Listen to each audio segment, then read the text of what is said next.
In today's video, I want to cover something that's been on my mind for weeks now. As many of you know, Netflix released, in all honesty, the biggest movie of 2025. And I would argue it is bigger than any of the superhero movies that we've gotten this year, such as like Superman or the Fantastic Four. And I don't think we have seen a movie with this much excitement around it since the Barbie movie a few years ago. So while this is great for Netflix with the film currently having over 230 million views, the real interesting part of this story is the behind the scenes arrangement that resulted in Netflix acquiring the biggest film of the year. So for those of you that may not know, while K-pop Demon Hunters may be considered a Netflix original, it was actually created by Sony Pictures, the makers of other amazing films that were true works of art like the Spider-Verse films and of course the Emoji Movie. But Sony made a deal that I'm pretty sure they now heavily regret making.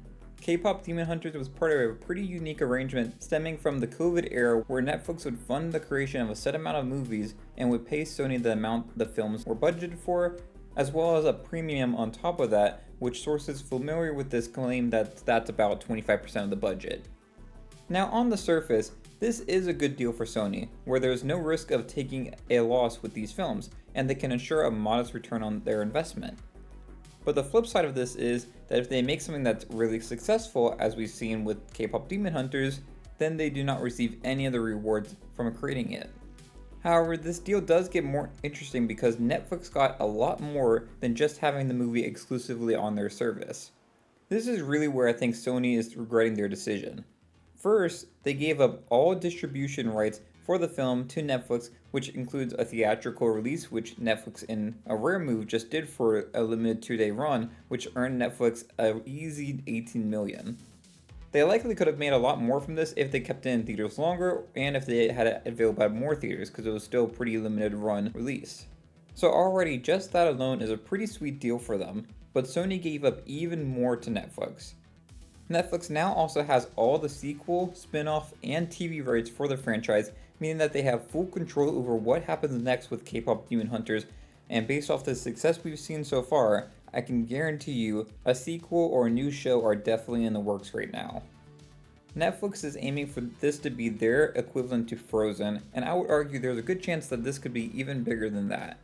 I just saw today that K-pop Demon Hunters is the first movie soundtrack in 45 years to have at least 3 songs simultaneously in the top 5 of the Billboard Hot 100.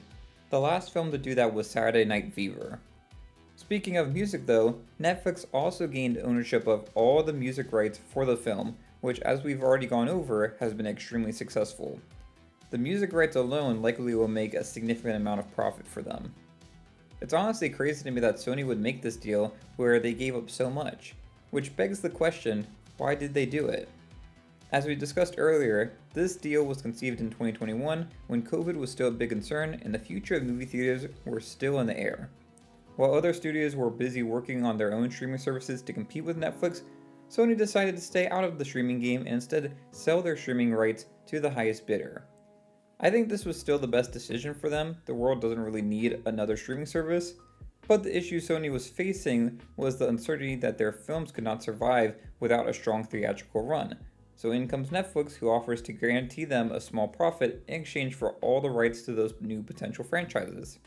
It's clear that fear drove Sony's decision making and led them into making this deal. Had they stayed confident in their product and not taken the deal, they would have not only made tons of money from this film, but they would have also retained creative control over the future of the franchise. I'm interested to see where Netflix takes this franchise next, and I'm curious to see if the relations between these two companies grows stronger or falls apart due to the overwhelming success of this film. Let me know your thoughts on all of this in the comments below.